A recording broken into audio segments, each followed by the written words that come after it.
And by the way, look throughout history. When you're tried for war crimes, if found guilty, the penalty is death. I mean, they did this during World War II.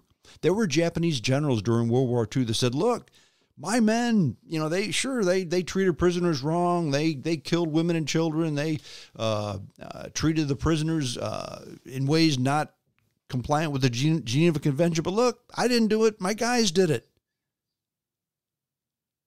And the jury said, yep, your guys did it. And your guys reported to you. You're guilty. And you will be hung by your neck until dead.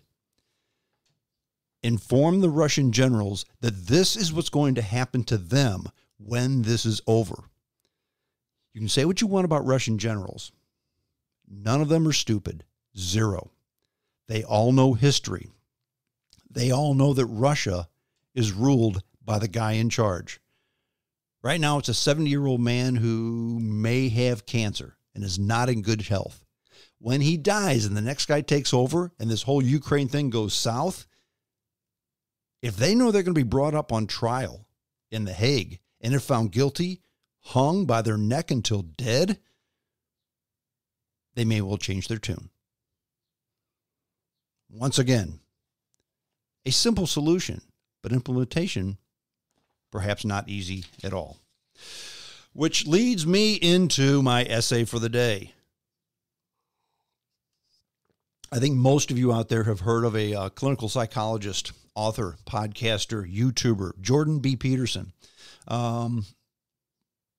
He's a controversial guy. He is one of the great minds of our time. I've read his books. I've listened to his podcasts. Can't say I've watched his YouTube videos because I'm not a big video YouTube watcher. But I've seen his lectures. In fact, I've seen lectures of his twice. Paid money to see lectures twice. And he's a clinical psychologist, a college professor, YouTuber, author. I discovered him about 5 years ago. And he's a clinical psychologist who became a rock star. And this happened about 6-7 years ago. It started where a University of Toronto professor's lectures were filmed, put on YouTube, and millions of people started watching them. In 2018, 65 million people watched the lectures of a Toronto professor. Think about that. I mean, a college professor who's also a clinical psychologist. Just the statement of an individual like that makes you want to yawn. Not so much Jordan B. Peterson. Like I said, he's one of the great minds of the 21st century. Is that my opinion? Sure, but it's an opinion based in fact. He's written several books, two of which I've read, the main two books that have led to his popularity, 12 Rules of Life and then Beyond Order, 12 More Rules. I've read them both. In fact, I just finished the second one this week on the airplane. Saw him last Thursday with a group of guys at the Stiefel, the Peabody, Kiel Opera House, whatever they're calling it this week.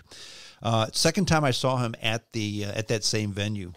And I will tell you that the reason I saw him a second time is because he's kind of like, to me, Jordan B. Peterson is a rock star. And my goal is to see all of the old aging rockers one more time before they fade into the sunset or die, or both. Peterson is one of those.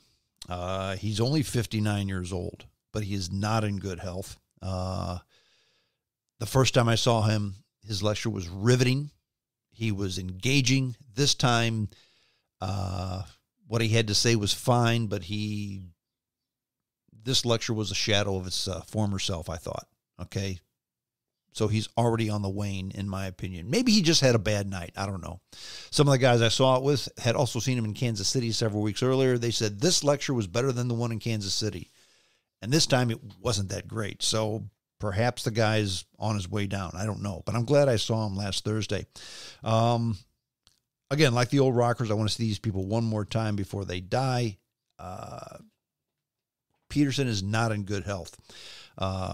physically and psychologically, he's a mess. He has psychological problems, so much so that he was on so much medication for depression that he couldn't get off of it. He was addicted to the antipsychotic drugs, and his family had to take him to Russia to put him in a induced coma for 2 weeks so he could properly withdraw from the antidepressant medication that he was taking. His diet consists of salt, steak, and water. That's it. He says he can't eat anything else or he gets sick. That, my friend, is a messed up individual. But he's been criticized for a lot of things that are just untrue, which that's my main problem with people and Jordan Peterson, is they misrepresent what he's all about. A lot of people call him a right winger, and he's just not a right winger. I don't know why they call him a right winger. I think because some of his ideas, theories, and sometimes they're just that. Sometimes he thinks out loud, okay? He doesn't say this is the way it is. He said, have we considered looking at this a different way, perhaps like that? And when it's not to the norm, when it's not PC, when it's not all inclusive, he's called a right-wing extremist. He's a self-described British liberal. And actually, I agree with that. And you think to yourself, okay, now wait a minute. Well, what is a British liberal, okay? Is it like not a Tory, but a liberal party? No, not that. And we're not even talking liberal in that sense. Liberal has, sometime in the last 30, 40 years, the term liberal has been bastardized. The term liberal means left-wing extremist, okay? And that's not what liberal means. Liberal means free thinking. Liberal means thinking outside the box. Liberal means look at what the norm is and let's see how we can maybe change it up to make things better, okay? And actually, you've got liberal and conservative. The old school definitions of liberal and conservative, first of all, none of them are wrong. Both of them are good when used in the proper context, when used in the proper time. For instance, if things are going along swimmingly, you want to take a conservative viewpoint, a conservative approach. In other words, look, if it ain't broke, don't fix it. The status quo. Keep things the way they are. That's the conservative way to do things. The liberal way to do things are, look, things aren't working now. We need to look at a different way of doing things. Don't do it like this, do it like that.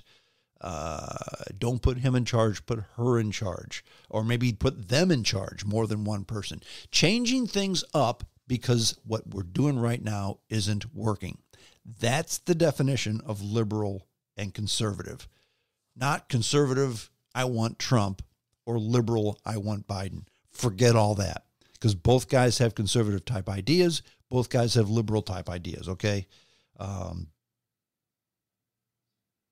But that's what Peterson describes himself. And I would agree with that. I think he is a British type liberal, a free thinker. Why has he been called a right-wing extremist? Well, one of the big reasons is in Canada, they had a bill that was going through the Canadian legislature, because he's a Canadian citizen. He's not an American. Okay, he's a Canadian dude. And they called it Canada C-16. And what Canada C-16, what that bill did, is it would force people to call individuals by their preferred pronoun. And Peterson opposed it. Now, the reason he opposed it is not the reason that people thought. It wasn't that, well, you were born with a penis, you're a man. No, that's not why he opposed it. He said, look, if a person just says, I'm a man, I'm a woman, you must call me he, you must call me she, or you must call me one of the 27 other pronouns that people have just made up because that's what they want to be called this week. If you make that law and then you misstep and call somebody by the wrong thing, you've broken the law and you can be sued. That's why he was against it. If Betty wants to be called Billy, I'll call you Billy. But don't make me call you he or she or whatever other pronoun you've made up for the week, okay? That's why he opposed it. And if you think about it, he's 100% right. And he was one of the first guys canceled. In fact, they tried to censure him at the university at which he taught. He challenged it via a series of debates, and the professors basically, after the debates were done, saw where he was coming from, apologized, and removed the censure request. Imagine that. We disagree, we're going to discuss it, and when we're finished, we may agree to disagree, but we're not going to call you names. Isn't that the way we should solve all our problems? And actually, Peterson was very right for opposing that Bill C-16. And I'll tell you why. Years ago, when we had our first grandchild, getting ready to be born, and he was born, the daughters-in-law all came to me and said, okay, what are we going to call you? I said, well, how about Grandpa? I said, no, we got to pick some other name. And I said, what do you mean another name? Just call me Grandpa. No, he's going to have two grandpas. You have to have a unique name. For whatever reason, the newer generation doesn't want to go with Grandma and Grandpa. They want to go with some term of endearment to call the grandparent, which it's fine. So they asked me to pick my own term of endearment. And they didn't like what I picked. And I don't know why. I told them, okay, I can pick whatever I want within reason, and that's what the child's going to call me. They said yes. I said, he's to call me Your Royal Highness. And they said, no, it can't be that. I said, well, why not? You said I could pick a name. There's my name. Refer to me as Your Royal Highness. Well, they laughed and called me dopey, and they gave me a name, which all of that's fine. And I really didn't want to be called Your Royal Highness. I did it to get a laugh, and it worked. But what if I did want to be called Your Royal Highness? What if I wanted to be called a chicken? What if I wanted to be called, I'm not a person, I'm actually a doorknob? You think to yourself, well, that's ridiculous. You know, it's no more ridiculous than someone born a man now wanting to just be called a woman or some pronoun that they've just made up. That's ridiculous too. It just is. And what's even more ridiculous is that you really do expect me to remember this. Okay, I've got a class with 50 students in it, and they all want to be called something different. Peterson just wanted to call them by their name. And by the way, if you were born a man and you wanted to be called Betty, he had no objection to that. His objection was he didn't want the dopey made-up pronouns addressed. They insisted on being called he or she or whatever the other pronouns are. He said, how about if we just call you by your names? No, that's not acceptable. Okay. That was the problem. He also got canceled for climate change. He said he was skeptical of the models for climate change because he said you can't trust the data because there's too much ideology involved, which, by the way, is true. Many, I would say most, certainly not all, but most of the big climate change people are activists. Now, I'm not a climate change denier. In fact, you really can't be a climate change denier. Is the climate changing? Of course it is. Is the earth getting warmer? Of course it is. Now, that's not my opinion. That's just look at the temperatures over the last 25, 35, 45 years. They're bumping up. And climate's always changing, by the way. It's never the same. It's never the same. It was almost 90 degrees on April 22nd here in East Central Missouri. That's ridiculous.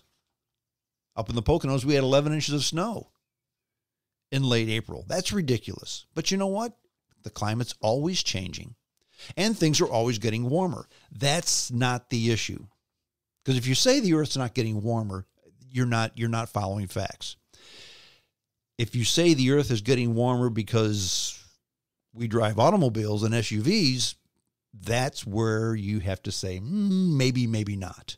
because there's no evidence